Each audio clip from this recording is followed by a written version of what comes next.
Boa noite. O ministro Juscelino Filho foi indiciado hoje pela Polícia Federal.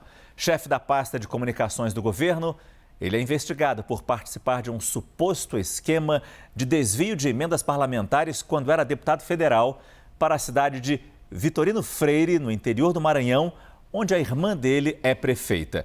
O Palácio do Planalto passou as últimas horas digerindo a notícia sobre o indiciamento do seu ministro. Juscelino assumiu o Ministério das Comunicações em dezembro de 2022 com o objetivo de incluir o União Brasil na esplanada dos ministérios e garantir a governabilidade. Mas o partido nunca admitiu fazer parte da base do governo no Congresso. Por isso, começamos esta edição indo ao vivo até Brasília, onde está o repórter Pedro Teixeira. Não são acusações simples, né, Pedro? Eu queria saber com você se já há uma posição do Palácio do Planalto, se já há uma posição do presidente Lula. Como vai agir no caso de Juscelino Filho e esse indiciamento de hoje da Polícia Federal? Boa noite.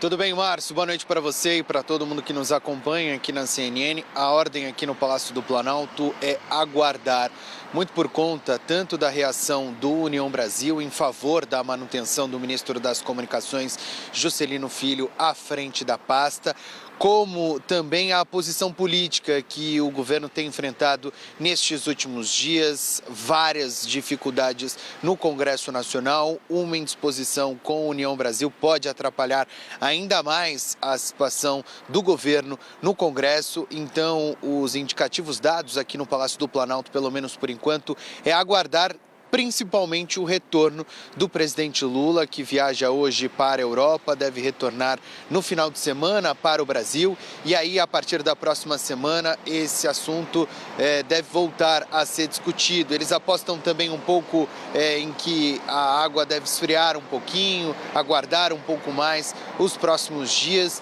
muito por conta do fato de que a Polícia Federal pediu o indiciamento ao Supremo Tribunal Federal ontem em um relatório enviado ao Supremo e que ficará, inclusive, com a relatoria do ministro Flávio Dino, que foi indicado pelo presidente Lula para o STF. Por conta disso e com as possibilidades ainda das coisas avançarem um pouco mais, manifestações do Ministério Público com relação a este caso, o Palácio do Planalto está aguardando os próximos capítulos. Hoje, muita gente preferiu responder a mensagem questionando sobre as possibilidades para o ministro das Comunicações, dizendo que eles iam aguardar as discussões e também a mobilização, principalmente do União Brasil, com relação às negociações junto ao presidente Lula. Só para a gente entender um pouco mais o tom dessas discussões, Márcio, o União Brasil publicou uma nota no meio da tarde dizendo o seguinte, que reforça o total apoio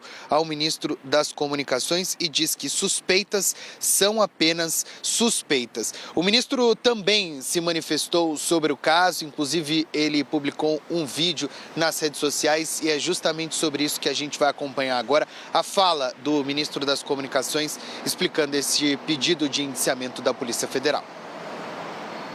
A investigação que resultou no indiciamento de hoje deveria buscar a verdade, mas parece que se desviou do seu propósito.